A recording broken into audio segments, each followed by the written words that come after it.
Hi, guys. Hey, everybody. Hi. Everybody How's it going?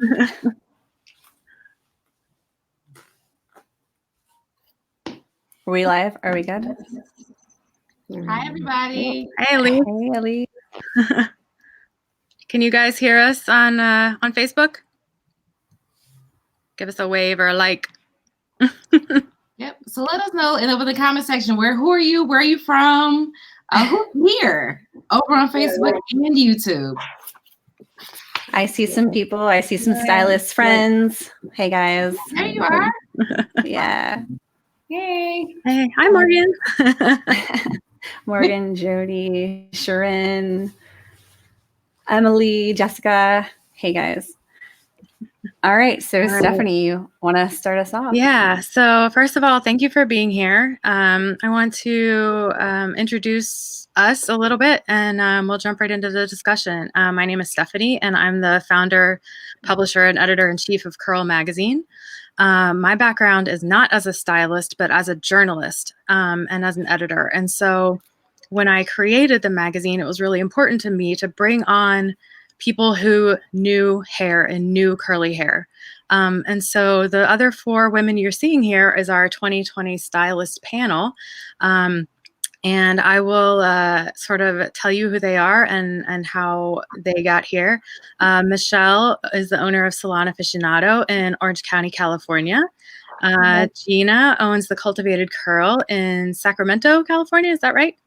Sacramento. Yeah. Fair Oaks. Close. Sacramento. Yeah. Meg is the owner of the Curly Hair Alchemist Studio in New York. It's just outside New York City, right? Dobbs Ferry, one of the cutest, quaint river towns you'll ever see. And Aeleise is an educator and an author who teaches curly hair stylists how to curly hair stylist. So, And I am Black Girl Curls. I didn't realize we were putting Instagram handles on there. Oh, you'll have to leave and come back in. Yeah. No, that's too much tech work.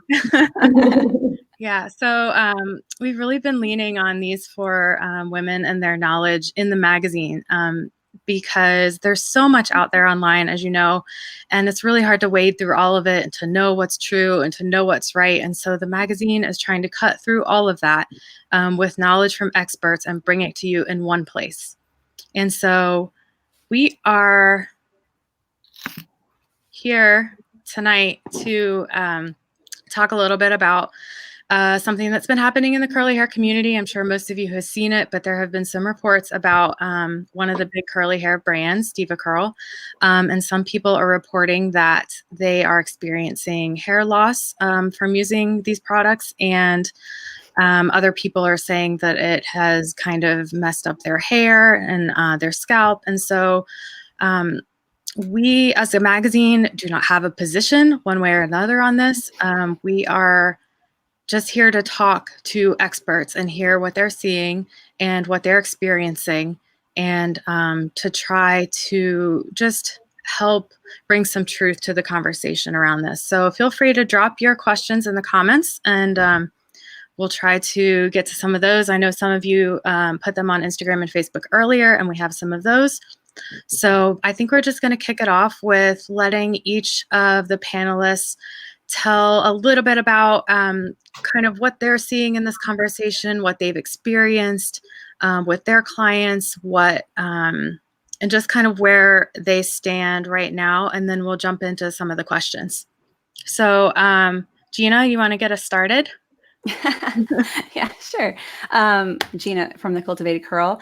So I don't carry DevaCurl. I never really was a DevaCurl big fan. It didn't work for me. I didn't like the results so much. That's my personal opinion. I know a lot of people liked it. But I did hear some people say that they got itchiness and that and because of that, I said, well, let's move into a different direction. So I didn't feel before tonight's panel that I needed to make a public statement one way or another on it. However, in light of that, since this has all been coming up, I've had a lot of people say, you know, I stopped using it because of itchy scalp. And I think this is kind of an interesting thing when there is nothing necessarily pointing at what has changed. There is no real proof behind it, but a collective group of people have symptoms. I think it's worth looking into. Yeah, for sure. Meg, you want to tell us a little bit about where you're coming from and what you've seen? Sure. I think just like anyone else, I have so much access to the internet, and my personal experience within my salon doors and in the chair has led me to, I originally came from DevaCurl, so I was very immersed in their philosophy and their mission behind them being one of the OGs of this industry. And so that's why the controversy is so large and so loud, because I think almost every person that has been on a journey has experimented with their products. They have a great marketing team. They've been around long enough to expose themselves on multiple layers of the onion of this marketing industry. And in my opinion, I think that it's going to be a loud conversation because of the amount of outreach they've had throughout the 2 decades and counting in their business.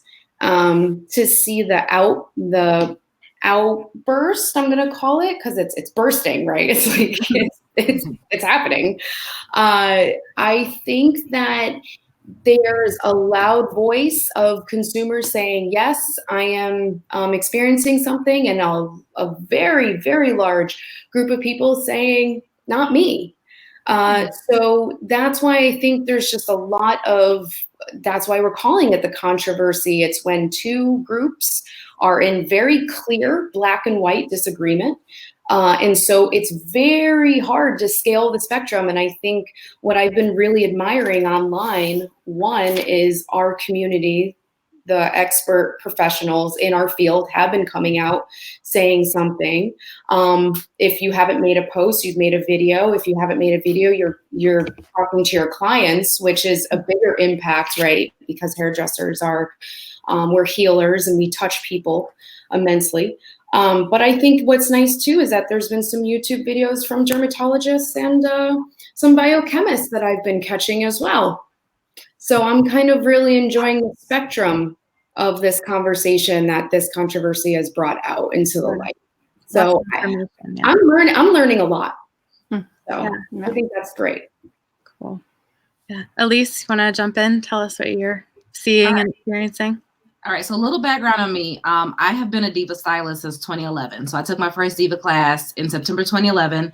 Took my second in October 2015. So had a lot of time in between there as a Diva stylist, working in Chicago, Southside, on hair that Diva didn't necessarily promote to at that time. And I did do certification. I didn't pass it. I'm very, very clear about that because I did a lot of traveling. So Diva was my first introduction to working with loose curls and thinking that the loose curl methods of styling could work for tighter curls, aka black girl curls. But I actually pulled Diva from my salon back in 2015. I had clients coming to me who were purchasing it from valid outlets, and they were showing up with eczema-like reactions that they hadn't been experiencing before, behind the ears, on the ears. No one was really complaining of hair loss, but they were complaining of some itchy scalps. And I'm the person, I have a lot of allergies. I personally have a lot of allergies. My family has a lot of allergies, and I'm very keen on checking if someone is reacting to something. And so those clients who may have used it a couple of times and started to experience reactions, I completely took them off of that. And it was not every client I was servicing. Right.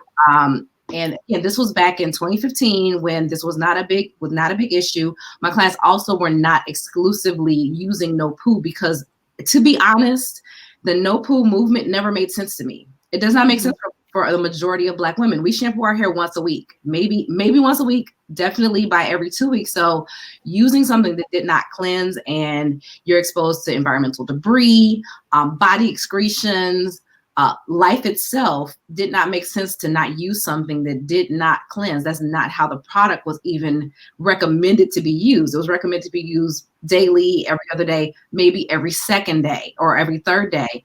So it's like, it didn't make sense for my class to use it exclusively, but for the people who were reacting to it, I definitely pulled it out for them. And then I ended up pulling it out of my salon because of when it was sold, there was this whole expansion of the 3-step into the 9-step. With those reactions, especially when they introduced decadence and said this really, really high protein content product was being sold to the Black women who had low porosity, coarse hair, who did not need protein. So there was some philosophical differences, and there was some, again, reactions that were happening in my chair to clients who, again, were not reacting to it before. So for me, who has always been sensitive to allergic reactions, body chemistry changes, because when you go through menopause, perimenopause, childbirth, birth control changes, anything as women pretty much, our body chemistry change and how we react to products change. So I was trying to find a line that both I wasn't allergic to and that my clients weren't allergic to, and which led me away from the product. So I retained my title as a Diva Advanced Stylist who does not use the product and has used the product. But Black Girl Curls collectively did a video response because we had inboxes, DMs. What do you think about this? What do you think about this? It was one of those things we had to actually set aside time to address because it had become such a big thing in the community. Yeah. So I think the 5 of us have had this discussion a little bit, but maybe we can just get into it for a minute here real quick. But I think, what's that? Michelle. No. Thanks, Oh, Gina. yeah, sorry.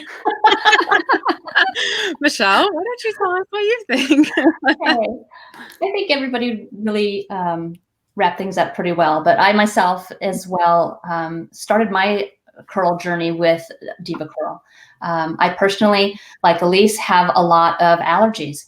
I experienced an itchy scalp when I used the products, and so for me, I started seeking out other products that wouldn't be inflaming my scalp or causing itchiness or causing any kind of a reaction. I personally did not have any hair loss.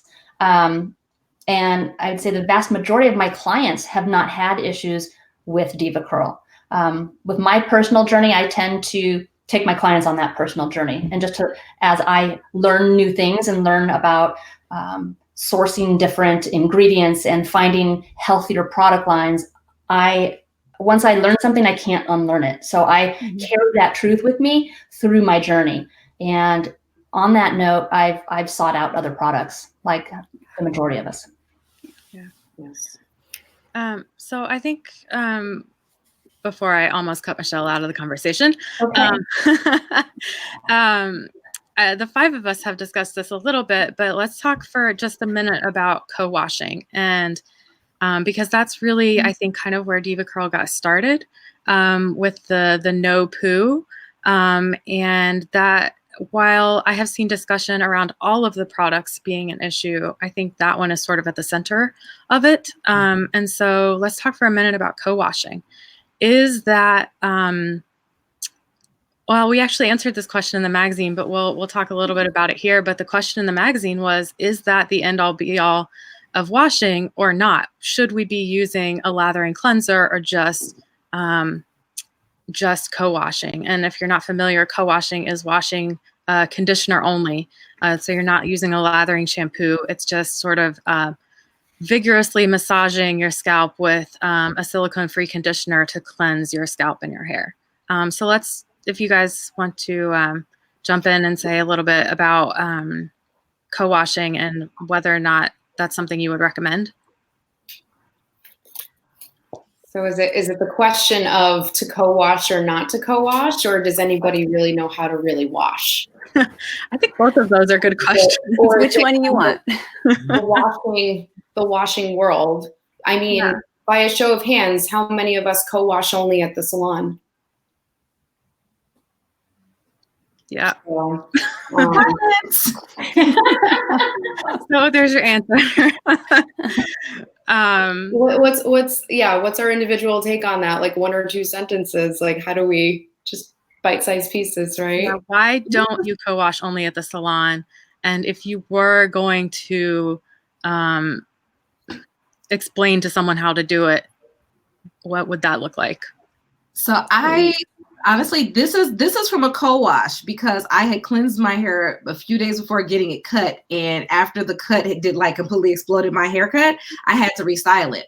So for me, co-washing is not a replacement for an actual cleanser that then has the surface active agents. That's what an actual surfactant is, a surface active agent that has a hydrophilic and a lipophilic, water loving and oil loving ends of that molecule, and it goes in, sucks up the oil, sucks up the dirt, and then rinses it away with water. And so it's co-washing is a great way to restyle in between regular cleansing sessions, because conditioner by itself in its formulation is meant to lay conditioning agents, softening agents, humectants, emollients, all that stuff on the hair and on the scalp. And when we don't go back and cleanse that off, you end up with buildup. And so a co-wash or a no poo or something that does not have an actual surfactant higher in the ingredient list, it's going to build up on the hair, it's going to build up on the scalp, and it's going to then affect any allergic issues that we have, any autoimmune issues that we have, any plugged follicle issues that we have. So I mean, I love it as a style refresh, because I wasn't going to get out of my hotel in Oakland and get to San Diego cute on Monday unless I worked with what I had. And the only reason I co-wash is I took 2 conditioners in the hotel, not a shampoo conditioner, so it had to happen. Precisely. It's like co-washing is great to have a travel buddy and have in between, but as a per dominant cleanser, it's not actually meant to be a dominant cleanser. It's not ingredient formulated to perform at that level of actually cleaning the hair at all. So I love what Aeleise, and your haircut looks super bomb, by the way. I love it. I saw that. Hey, Callie served you well. So I completely agree. It's more of like, if you're going to eat 2 big meals, it's like co-washing is the little snack in between. You know, it's just little doses. It's not your full course. Totally. In the salon, I lean on co-washing for my clients who feel like they have to wash more often. If you wash every day with a stronger surfactant, they're going to overstrip their hair. So I coach to cleansing with a lathering cleanser once a week. And if you have to wash in between, you can use a milder lathering cleanser or a co-wash. And some people they say that the day that they wash their hair, their curls don't look so great because maybe they've overstripped the oils. It's good to do that to the scalp, but maybe the hair needs a little bit more. And so I tend to lean on a co-wash in between. And I'm a pretty loose, wavy with oily scalp, and co-washing every 2nd to 3rd day between once a week actual lathering cleanser really helps me. But finding the right co-wash, of course, Aeleise, I love that you've said this in the past, and I lean on it and I've stolen it, is a verb. It's not a noun, so it's to co-wash. It's not like this is my co-wash. It's to co-wash, to use a conditioner to cleanse. As so long as that conditioner has some form of a cleansing agent, is going to remove a little bit of the debris, a little bit of the oil, but it's not going to remove everything. So it's like laying 2 pieces on or removing one. After a while, you're going to continue to build up that barrier wall, up that buildup, and you have to break it down. I think we'll get back to DevaCurl in a second, but since we're talking about conditioners and co-washing, I want to answer one of the questions that someone left earlier for us, which is, sorry, I have my notes over here. She says, I have not seen any bottles of conditioner state on the label to leave some in. It states the opposite, rinse thoroughly. What role, if any, does leaving conditioner in the hair play in this DevaCurl controversy? And what risks, if any, are users taking in leaving any brand of conditioner in the hair that's not specifically formulated as a leave-in? Dynamite question. Well, so back in the 80s, well, not before I go back to the 80s, more and more, so let's just go back. Silicones were added, lots and lots of silicones have been added over the years, more and more. You look at the big name brands, you'll see over the formulation years, you can see more and more and more different types of silicones. And if you're not rinsing those out completely, you're leaving a place for real buildup to happen. So before that happened, most conditioners were water soluble. That's the way it was. So you could leave in.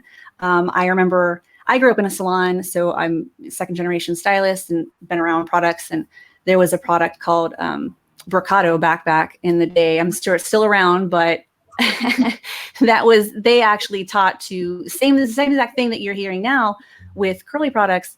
You can rinse some out, you can leave some in. The idea was never to leave it on your scalp though.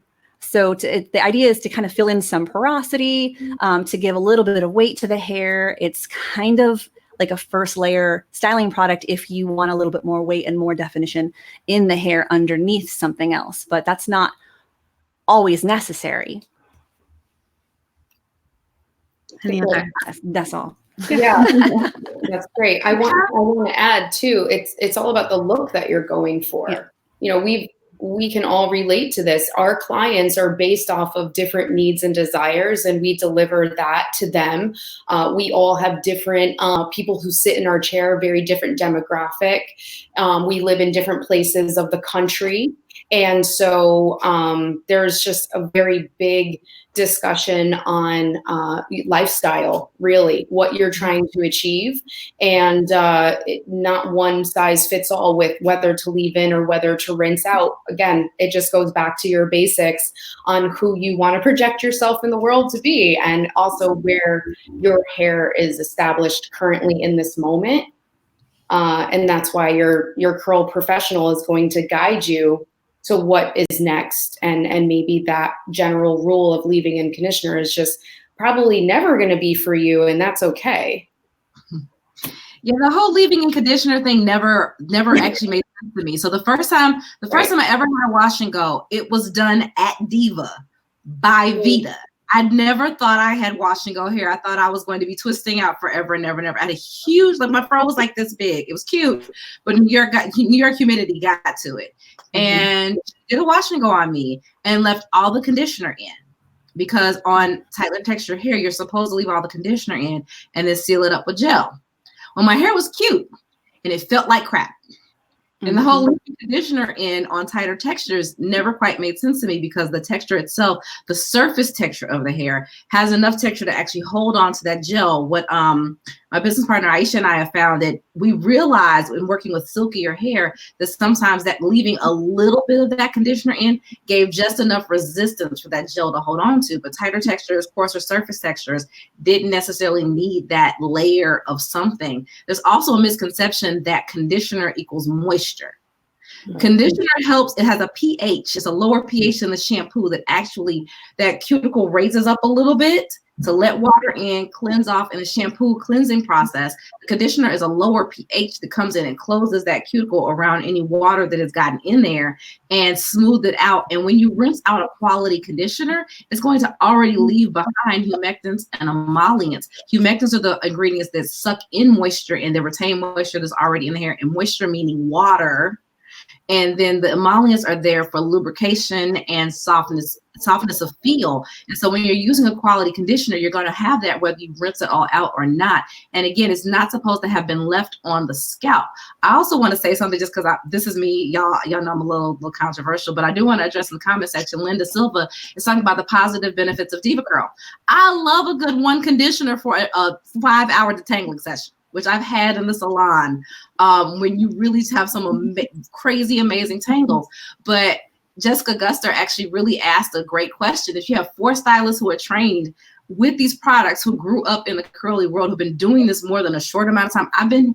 It's 2020. I've been a hairstylist for 10 years, curly stylist for 9 years. And there is a reason that we don't use it in the salon. And so this is live about our perspectives, and for us, we do have some positives, but because we no longer use it in the salon because the drawbacks for us, not related to curl, but the drawback for myself and as other stylists said here, it wasn't worth kind of keeping it in the salon. So you may have a different perspective from us, but I'm listening to my client tell me. I actually just had a client yesterday who Diva may have been contributing to what her hair issues were. Now, she also went and straightened her hair after using Diva Decadence, and the stylist who straightened her hair probably wasn't detoxing all that buildup off of her hair. So you put a flat iron on all that buildup that we have accumulated because she's using a no-poo product.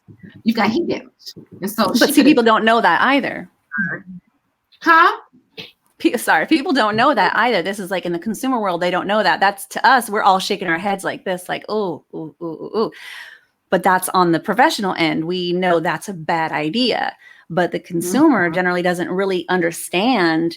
Really, they're just going off like, oh, this is a good product, I'm going to use it. But what are the other things you're going to be doing to your hair?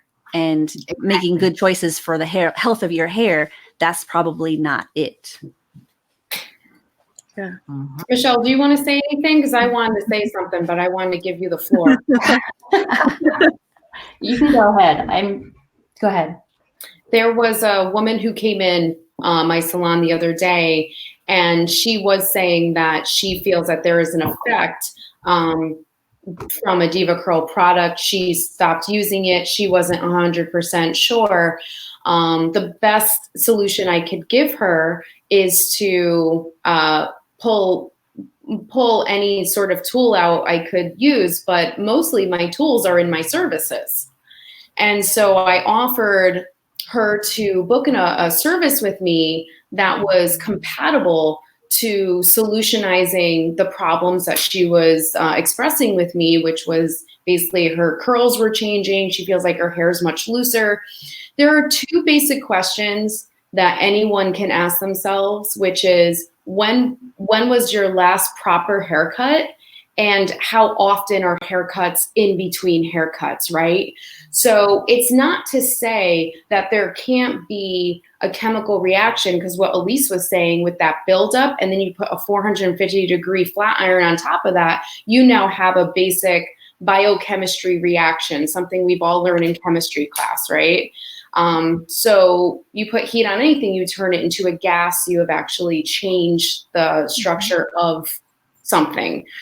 In this particular girl's case, that wasn't what she did. However, the reason why I'm sharing this with you is because once I offered my services, which offer solutions, she had made it a point to say that she doesn't actually really invest in services with stylists, and she doesn't really invest in her hair that way. So I think what I want to get out as just an overall message around the whole co-washing thing in general, or styling or whatever, I think it's good to just implore to find somebody that's close to you that you can trust to create those solutions with them. And one of them is what I think we were all nodding our head when Aeleise was saying, was a detox. Getting somebody in and really getting to the root of the issue. And products can remove products.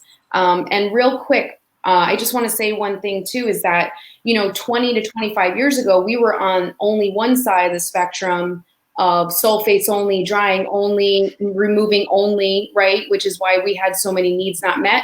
And now we're on the complete opposite side of the spectrum: moisture, cream, build up, slap it on, get it on, keep it on, don't rinse it out. Like, now we're in the other spectrum. So I think this is a really great, conversation to be having, to start balancing like what is missing. And that's what we're all about, which is, I love this call. This call loves you too. So this is actually a good segue to another question that we got. And maybe, Michelle, maybe you can jump in here and tell us a little bit what you think. But the question is, what tactile feelings do we as curlies need to pay attention to as worrisome? What tactile sensations are cause for alarm?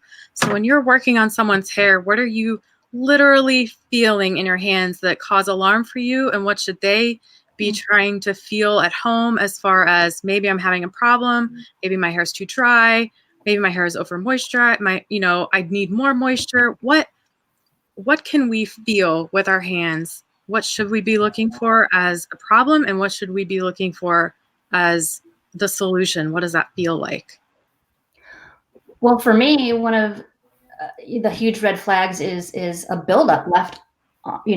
As I'm touching the hair, as I go in to do my dry cut and I'm making my initial analysis of the hair, if there's any kind of buildup or anything that's coming off, a residue that's coming off on my hands, that is a red flag. That means that there's product that's sitting on the surface of the hair and there's a buildup there, whether it's heavy butters, oils, dare we go into all that? And and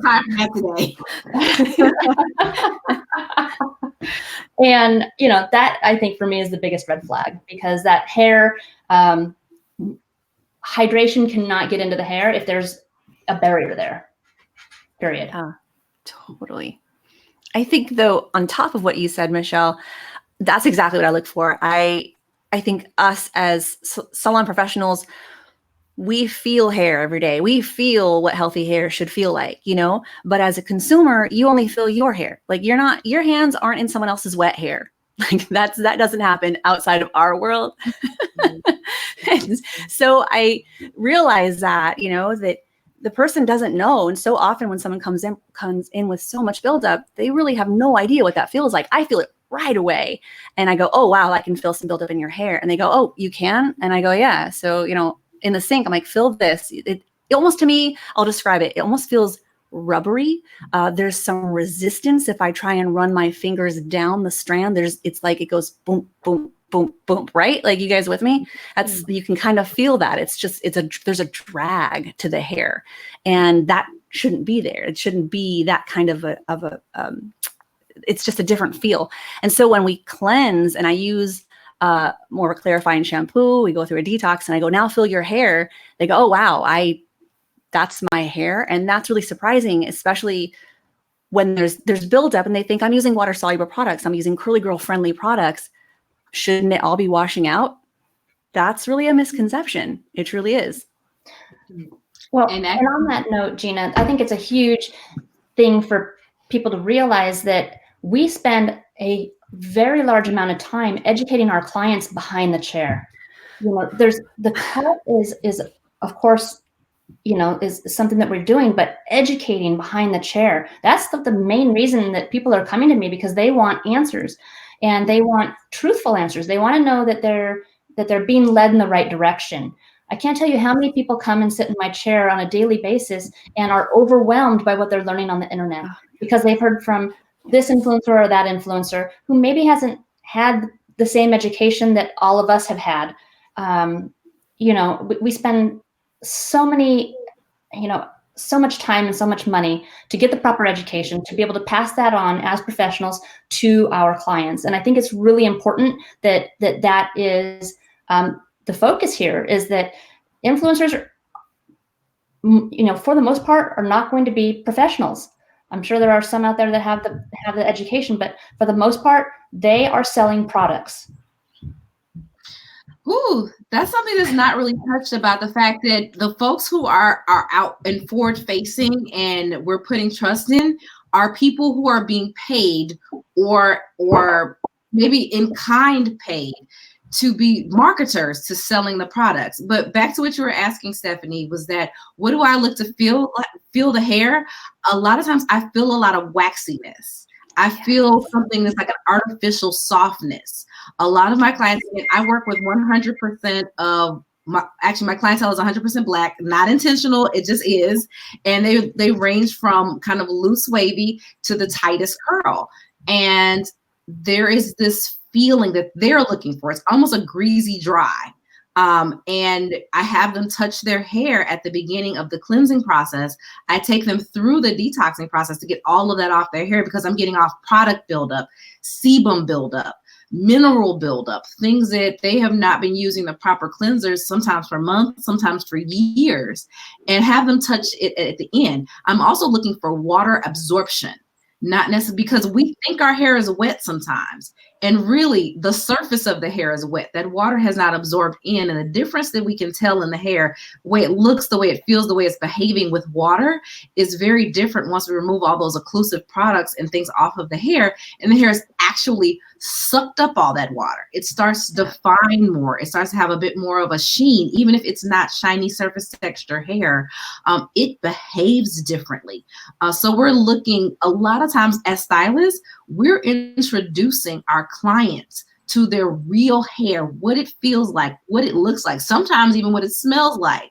We're introducing it to them for the first time because when they first went natural, did a big chop or transition, they were introduced to methods that were all about creating a specific look or feel, but weren't truly about hydrating the hair. And well said, all of you. This is what we do every day, right? Like this is our thing. Asked, what is your go-to cleanser to remove buildup? Go-to cleanser to remove buildup. Oh man. Oh, do we want to start plugging other products specifically? I mean, there's an ingredient, sodium C1416 olefin sulfonate, that is really strong surfactant that is right under here. I'm gonna do it. I'm gonna go in. Sodium C1416 olefin sulfonate. Look for it's about ingredients. Let's stop worrying about brands and let's stop worrying about products and let's look at what's actually in our products. If you don't know what's in your products, Google is your friend. Turn to a cosmetic chemistry dictionary that looks as if a cosmetic chemist would be like, this looks valid. What does sodium olefin sulfonate C14-6 C14-24, what do they do? What is their molecular structure? How do they operate on the hair versus, okay, I use this brand, I use this brand. I can tell you 5 brands, but the question is, when would we use it and how would we use it? And how will we shampoo once, twice, 3 times? That is a personal recommendation to somebody sitting in front of me with my hands in their hair. Right, which is why we are specialists. Well, and something I always say is that every head of hair has a different set of circumstances. Okay, so whether you're on the East Coast or I'm on the West Coast, the weather's going to be different. The hair texture is going to be different. You know, is that hair thirsty? Is it not? What's the buildup like? There's so many contributing factors. Every head of hair has a different set of circumstances. So along those lines, what we're talking about, if we're saying sodium C1416 olefin sulfonate, right? That's a really strong surfactant underneath a regular sulfate. It's not as strong as a sulfate, but it is pretty dang strong. It's not something that I want to use every single day. But here's what I want to pay attention to. I put a video up last week about, you know, we want to know everything. We want to be really faux cosmetic chemists. We want to play the part of that and we want to do all this research, but at some point we need to know what the ingredients do, but at some point truly we have to back off because we can't stay ahead of the cosmetic chemistry field. And we just cannot know, because if you mix sodium C14 olefin sulfonate with coca betaine, let's say, it's gonna soften its effectiveness, you know, like these are things. So we can't just be like, oh, it has this ingredient, so this is right. Is it in the top 5? Is it in the top 10? Is it the second ingredient? You have to know what some ingredients do. And then I hate to say it, but sometimes the price does play a part. If it's really a cheap product, it's probably going to have really, really cheap ingredients from really cheap sources. So you can't always rely on price, but it is part of the factor. Would you guys agree? Quality of ingredients is so important. I mean, the same shea butter that's going into a $5 product is not the same processed shea butter that's going into a $30 product. And we cannot pretend like it is. Nope. We can also not pretend that everybody's being honest in this industry. Because the truth of it is as well is that there are all these regulations that manufacturing companies work within these guidelines. But let's be honest, companies are run by money and they want the cheapest supplier, and they do not have to run by law to go through regulations, because finding if your supplier is 100% authentic ingredient and not adulterated and laced then we're talking about big money, big equipment, big exposure to other people coming in and making sure that ingredient is 100%. So I think it's really vital to understand that it is up to, when I want to work with a company, I let go of DevaCurl. I only have them in my salon because I educated for them, and I had a lot of kit product. So I was lucky enough that I was actually to start my business using Deva with the philosophies I knew, but that's why I left Deva, because I wanted to expand my learning and do different methods, and I knew there was other products out there. The chemistry, the level, the fact that you guys can pronounce those ingredients is so impressive to me, and I'm still learning every single day, which is why we are in this community, in this network, and we're in this amazing magazine, because it's true. Clients that I find, to the point of everybody here, everybody just wants to know the truth, and it's hard to know the truth when the laws have not changed and the manufacturing companies do not have to set a high bar to make sure that suppliers are 100% authentic. So unfortunately, nobody really truly knows if everything that you're getting is by the standards in which it should be. And that is particularly around the ingredient category, as essential oils is the biggest company that is actually the most adulterated, and it's sad. It is, and we think of things as they're natural, so they should be good for me. Right. Arsenic is natural. Carbon dioxide is natural. So we have to start thinking with a little bit of a common sense cap of, even if it is natural, my body chemistry may not react well with it, or something may be happening, as you said, adulterated in that particular essential oil. Because what's funny is, before I became a hairstylist, I was really woo-woo, and I was reading all these books about like blending up your own oils and doing that, and finding a reputable distributor for essential oil. How was that essential oil obtained? Was it hexane diluted? Was it steam distilled? Like a steam distilled, think of like rose essential oil is like $100. And it's like, this for $100. Right. But if we go to, or even some of the essential oils we see inside of Target, if they're in Target and they cost $5, they were not extracted or distilled or whatever way, in this like highfalutin way that's going to cost a lot of money. They're going to be extracted in a very cheap way. So sometimes even when we think about them, maybe not even being adulterated, but how they're processed then creates another reaction that then reacts with our body chemistry. I tell the story sometimes, but this is related to relaxers. But I knew somebody about 10 years ago, and her stylist was using the same relaxer on her from one appointment to the other, same brand. It might have even been the same tub. She changed birth control, and her body chemistry changed. And so with her body chemistry changing, how she reacted to this same exact product, possibly same exact tub, was very different than she reacted before, because of how what was coming out of her bloodstream, what maybe metallics was happening, what other chemicals was excreting out of her scalp. So when we start to think about, there's so many different variables, not to let a company off the hook, because you're right, it definitely could be something going on with the products, the suppliers, anything, because none of us work there currently, and we don't know. But when we think about, there's so many things that go along with our bodies, that it's really up to us as consumers to be very cognizant of how we react to things and how we respond when we do start feeling an issue. I'm very hyper alert. I have a family member that has a serious gluten allergy, and that one exposure could lend to months of healing. And so for us as cross specialists, as people who do this as consumers, it's up to us to really be dialed in to ourselves versus this loyalty or emotional feeling or high key adaptation to a brand. Right. Correct. 100%. Yep. Yeah. Yep. I think most of us have moved away from being tied to a particular brand and moved more focused onto technique, because that's what we technique, cleansing the scalp, cleansing the hair, getting hydration into the hair, and how to actually use the products, as opposed to saying this product brand is what I use, so this is what I use. And right? Yeah. Yeah. I could use a $5 product from Sally's and make magic. Now I don't know how healthy it'll be for hair, but it'll be cute. Right.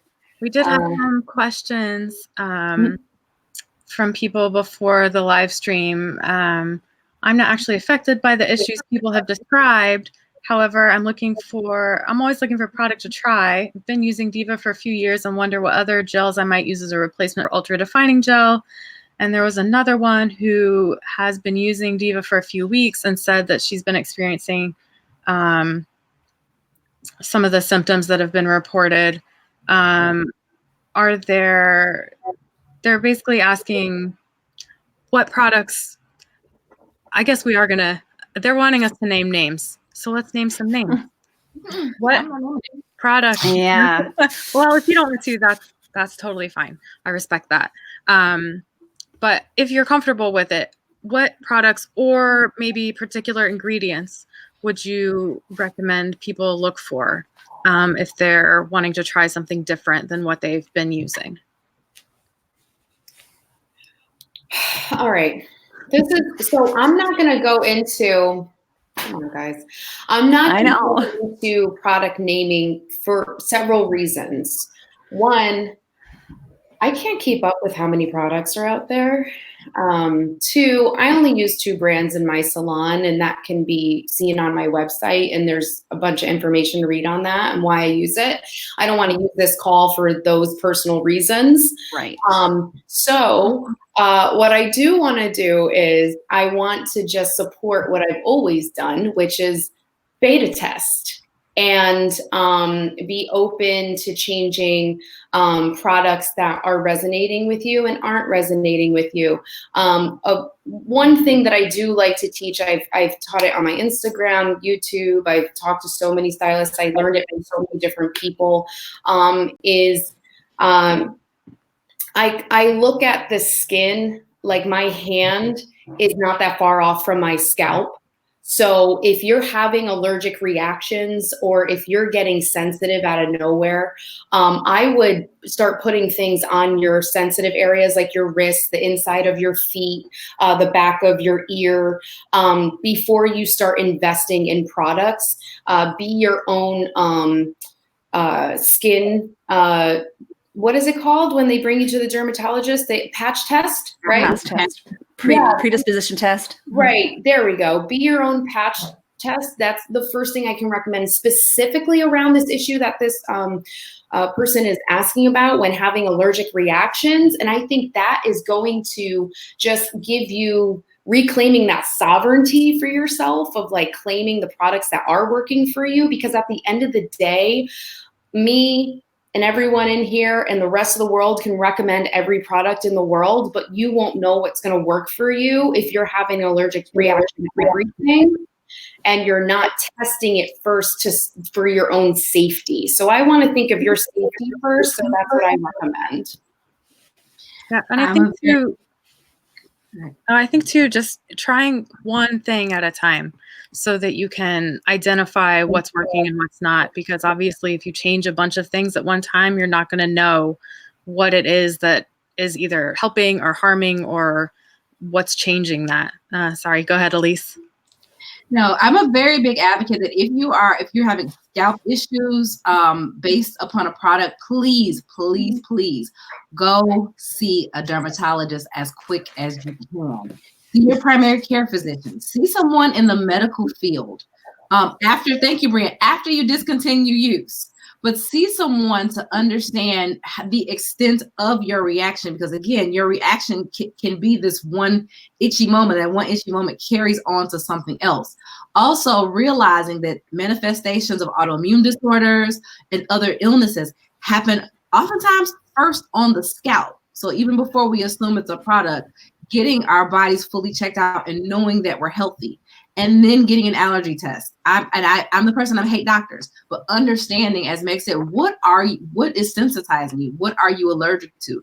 Trying to get down to the bottom of that, because if you're allergic to something, a specific ingredient or product, there's a lot of product lines that incorporate a specific preservative, a specific fragrance, a botanical essential oil. Anything could be setting you off. And so again, if you don't know what's setting you off, you just don't know. Thank you, Aisha. The skin is the largest organ. After that, get with, you have the opportunity, instead of spending all this money trying stuff out. I understand that that is the zeitgeist of the curly world and the natural hair world, that I have to buy all these things and try all these things, because we end up with clients that have like $500 plus worth of products under their sinks that, one, they don't know how to use, and two, are not for them.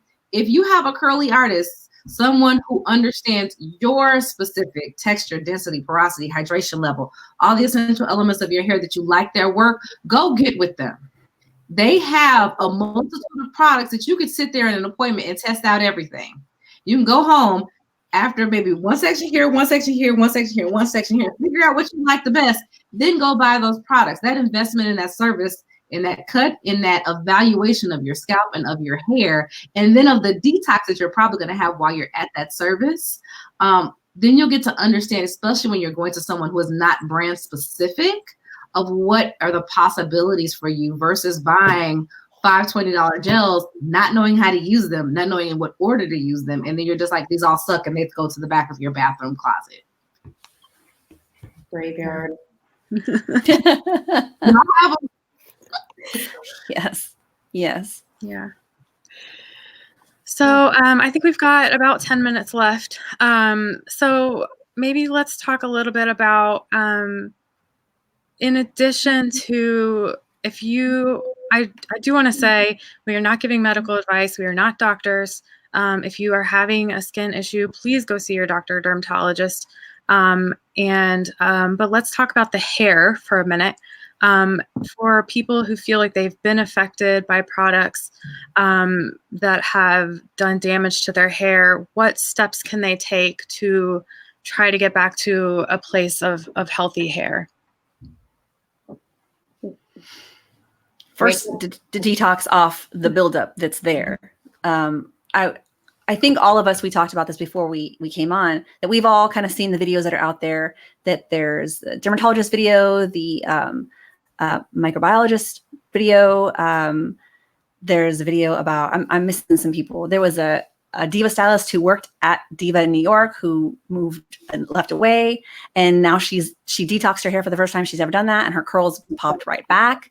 It's get all of that off. Even if you don't think that you have buildup, you might have buildup of some sort that's blocking hydration, that's changing the texture of your hair. So that's step one. And that's what most of us do in our studios as the very first time you come in, because we can't give you a good result if you've got buildup on there that won't let hydration, which is water, get into your hair. And yes, the curls need water. That's what they're looking for. So if we can't get it in there, we can't get you that good result. And you're not going to enjoy the products that we're going to use because there could be a barrier there and it might not work out right. So that's step one. Aeleise. Okay. So I love the brand says step one, if you're having scalp issues, and I'm gonna separate scalp and hair, because scalp, again, when you cannot come to a stylist for scalp issues, that is outside the purview of our licensure. In the US of A, you cannot go to a trichologist. Now, a trichologist is a licensed hairstylist, hopefully, that has had some additional education on scalp issues. It's usually a 6-week course, a 3-day course. It's not something that's going to give them the medical ability to diagnose you and treat you. So see a derm if you are having a scalp issue. Now, if your issues are mostly related to just your hair having issues, that's where, again, get with a curl stylist, someone who is brand agnostic and who understands the concept of proper cleansing. If you can't get with them, you can get all of us. At some point, there's a lot of curl artists with courses. I think 3 out of 4 of us. You can't get to a salon, get to a course, get to a community, get to somebody who knows how to guide you and direct you from a distance, and get you through the cleansing process, the conditioning process, get your hair back to some stasis. You may not be able to recover a curl if you've been over proteinizing your hair for 6 months. We may be able to help you if it's been a couple of weeks, a month, but if you've been doing this 6 months, 12 months, sometimes we're going to have to help you transition your hair back to where your curls were. Transitioning meaning letting that curl grow out.